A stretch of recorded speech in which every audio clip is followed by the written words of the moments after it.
नमस्कार, times of Swaraj में आप सबों का स्वागत है। मैं हूं संतोष सिंह। देखिए सिद्धार्थ बाबू, पीछा छूटने वाला नहीं है संतोष सिंह का। हम पीछा करेंगे और आपके उस हर गलती पर हम सवाल करेंगे। और हम ये लगातार देख रहे हैं कि आप एक गलती को छुपाने के लिए या एक गलती में सुधार लाने के लिए जिस तरीके से लगातार गलती पर गलती किए जा रहे हैं, तो आईना दिखाना तो मेरा काम है ही ना। वैसे आप बहुत सही कर रहे हैं, आपने अपनी बात स्पष्टता से कह चुकी है, लेकिन ये जो समा बांधने की जो कोशिश हो रही है, इसकी जरूरत क्या है? ये क्यों समा बांधा जा रहा है? क्यों शिक्षकों के साथ एक बार फिर से छल करने की साजिश रची जा रही है?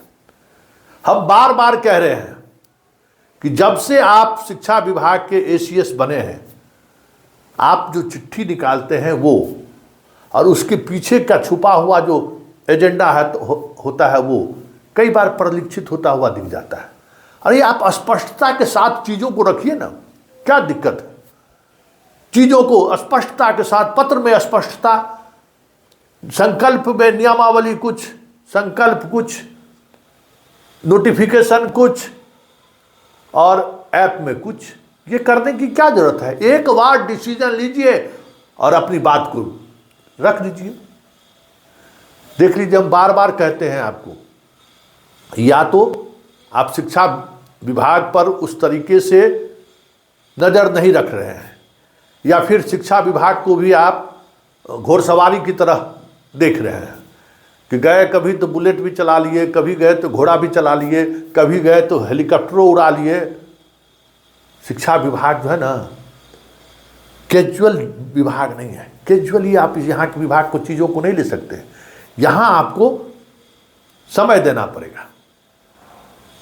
के पाठक सारे विभाग में काम किए, लेकिन स्पाइनल प्रॉब्लम नहीं हुआ। स्पाइनल प्रॉब्लम इसी डिपार्टमेंट में हुआ, क्योंकि ये डिपार्टमेंट शिक्षा है, एजुकेशन। इस बात को समझिए, यहाँ सब पढ़ा लिखा हुआ एकदम जंघियाल लोग सब बैठा हुआ है, समझे? कि कोई भी चिट्ठी को जो है ना ऐसे करके देखेगा ना और 2 मिनट में निकाले, अरे इसके सहारे बहुत कुछ हो सकता है, ऐसा पत्र निकाल देगा कि आप बैठले रह जाइएगा। तो वही जंघियाल डिपार्टमेंट में आप आए हैं और चीज़ों को कैजुअली ले रहे हैं। कैजुअली हम लेने की बात इसलिए कह रहे हैं कि आप स्पष्टता के साथ चीज़ों को रखिए।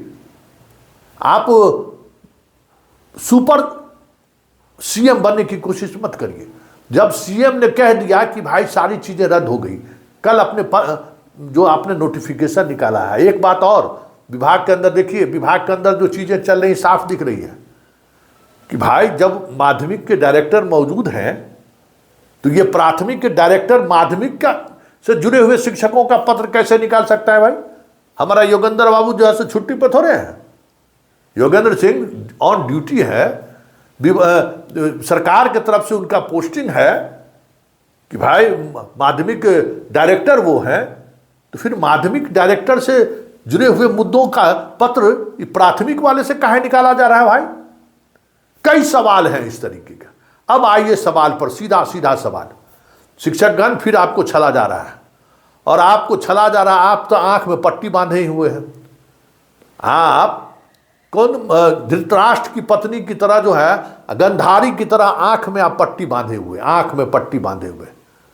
और आप पट्टी भी खोलते हैं तब जब आपका नियत बेईमान होता है कि भीम को जो है सो पकड़ के दाब दे। कृष्ण समझ जाता है, तो हम उसी भूमिका में हैं। आंख में जो पट्टी बांधे हुए हैं कि कहीं से कोई हमको जो है समाचार ला के दे दे कि अर्जुन मारा गया, कहीं कोई से आके समाचार दे दे कि भीम मारा गया है, कहीं किसी से खबर लेकर आ जाए कि आज दुर्योधन ने युद्ध विजय कर दिया है। गजब स्थिति है भाई। देखिएगा ना, ये आवेदन आपसे नहीं ले रहे हैं, खुश मत होइए। ये आपसे आवेदन नहीं ले रहे हैं, ये अभी आवेदन है। डिक्शनरी निकालिए, भार्गव डिक्शनरी में इसका मीनिंग नहीं नजर आएगा। थोड़ा ऑक्सफोर्ड वगैरह में जाइए, तब आपको समझ में आएगा अभी आवेदन का मतलब क्या होता है और आवेदन का मतलब क्या होता है। याचना करिए जनाब के पास कि मेरा हुजूर ट्रांसफर कर दिया जाए।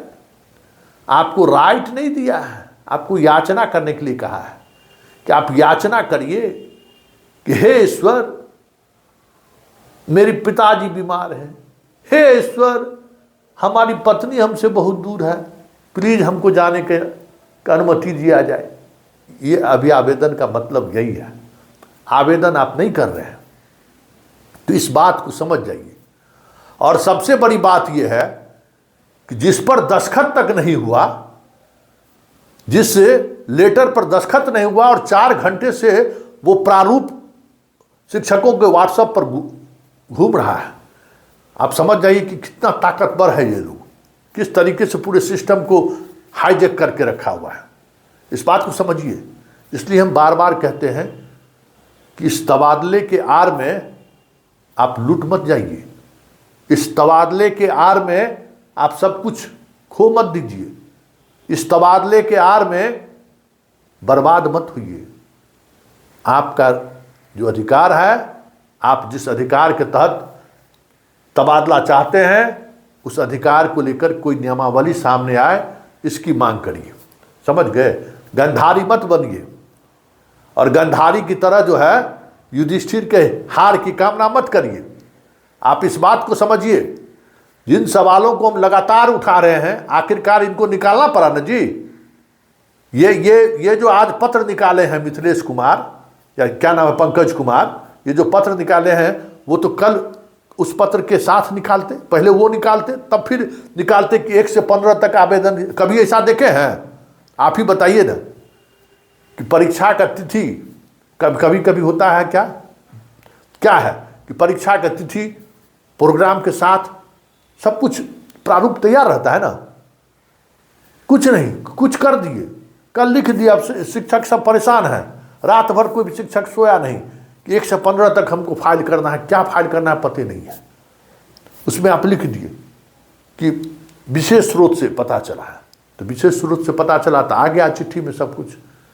भाई, अपने प्रखंड में आप ये तय करने वाले कौन होते? कौन नियमावली के तहत आप ये तय कर रहे हैं कि हम आपको प्रखंडों में दे देंगे, पति पत्नी के साथ भी दे देंगे, सब चीज़ हम आपको कर देंगे। आप एगो अभियावेदन, एगो रिक्वेस्ट लेटर, हमको याचना पत्र भेज दीजिए, हम आपका सब काम कर देंगे। भाई, कोई नियम कानून के तहत ना कि अपने मन से कर दीजिएगा। और अगर अपने मन से करना है तो फिर जिस बात का अंदेशा हम बार बार कर रहे हैं कि शुरू से हम कह रहे हैं कि ये पूरी कोशिश, ये जो तबादले के पीछे जो साजिश है, उस साजिश के पीछे एकमात्र वजह है, कुछ खास लोगों को शहर में लाया जाए, कुछ खास लोगों को उनके अनुकूल जगह पर पहुंचाया जाए, कुछ खास लोगों को जिनके नौकरी पर आफत है उनको थोड़ी दिन के लिए राहत पहुंचाया जाए। यही साजिश है। अरे, आपका अभियावेदन रिजेक्ट हुआ, कौन बताएगा किस आधार पर रिजेक्ट हो गया? और मेरा अभियावेदन स्वीकार हो गया और हम अपने पास पहुंच गए, अपने पति के पास। हम खुश हैं, हम अपने गांव में पहुंच गए, लेकिन आपका अभियावेदन रद्द हो गया। आप पूछने जाइएगा क्यों रद्द हो गया? तो भाई, हम स्वयंभू हैं ना, हैं? हम याचना आपका स्वीकार नहीं किए, आप ठीक से प्रणाम हमको नहीं किए, पूरा झुके नहीं, इसलिए हम आपकी बात नहीं मानेंगे।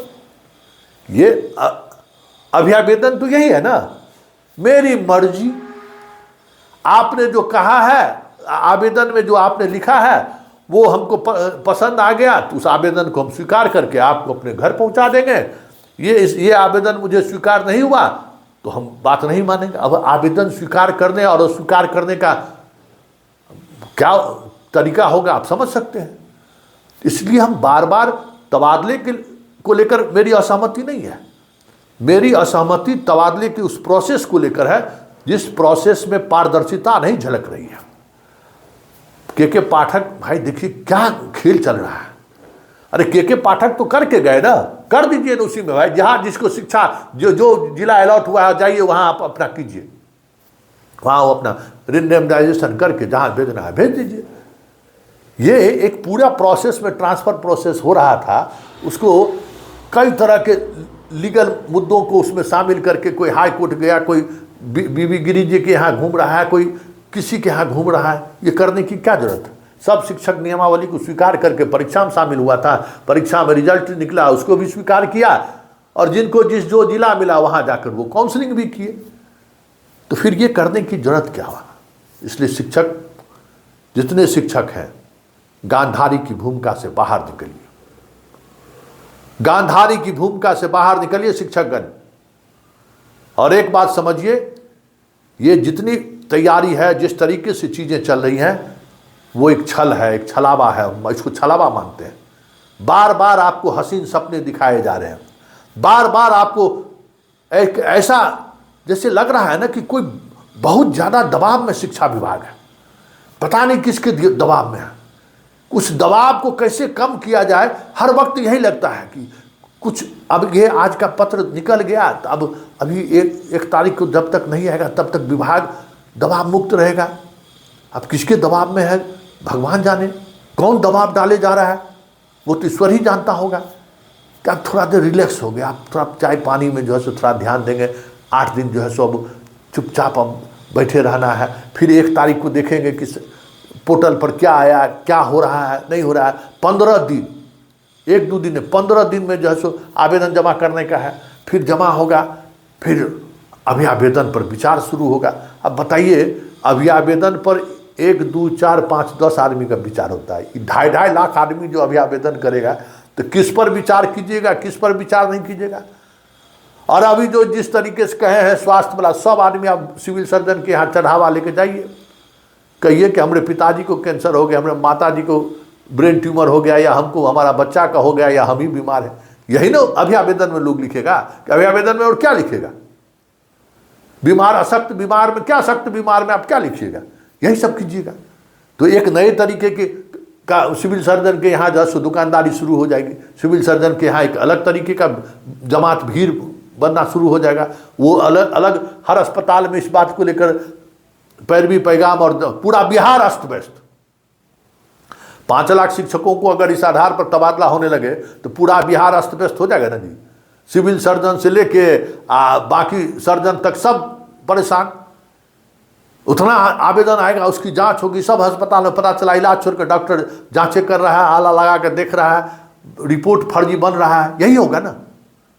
तो ये अभियावेदन पर जब कभी भी देखिए, नेताजी लोग कैसे ट्रांसफर करते हैं या आदेश करते हैं, जनहित में।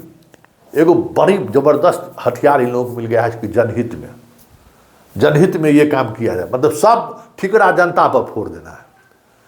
प्रशासनिक पदाधिकारियों का जो ये अभियावेदन लेने का जो तरीका है ना, वही है। हम क्या करें, इस तरीके से पीड़ित लोग आए, हमारे पास आए, हमने उनको तबादला कर दिया, या उनको उन जगहों पर हमने पोस्टिंग कर दी है। ये देखिए, ये पूरी तौर पर पारदर्शी नहीं है। हम बार बार कह रहे हैं कि तबादले नीति में पारदर्शिता होनी चाहिए, और पारदर्शिता होगी तो किसी को कोई शिकायत नहीं होगा, किसी को कोई शिकवा नहीं होगा। हर आदमी मुझे क्यों नहीं तबादला का नीति का लाभ मिला पूछ सकता है, लेकिन ये अभियावेदन में कौन पूछेगा भाई? कहेगा कि नहीं हम आपके आवेदन पर विचार नहीं करेंगे। आप जबरदस्ती कीजिएगा क्या? आपको आप कोर्ट भी जाने की स्थिति में रहिएगा कि देखिए हमारे पत्नी का जो है सो उसी आधार पर ट्रांसफर कर दिया, हमारा मित्र के पत्नी को उस आधार पर लाभ नहीं मिला, हम जा रहे हैं कोर्ट। कोर्ट कहेगा क्या बात करते हैं भाई? कोई नियम कानून से आपका हो, आप हमको मन, उसको मन है कि अभी आवेदन दिए, स्वीकार किया, नहीं किया, नहीं किया, कोई ज़बरदस्ती थोड़ी है, क्योंकि कोई नियम कानून से तो ट्रांसफ़र हुआ नहीं है। तो इस तरीके की चीज़ों को समझिए, और चलते चलते फिर कह रहे हैं गंधारी की भूमिका से बाहर निकलिए। इस महाभारत में गंधारी बनकर मत देखिए चीज़ों को, अपना परिवार और अपना बाल बच्चा मत देखिए, समग्रता में देखिए, तो बहुत सारी चीज़ें आपको समझ में आएंगी।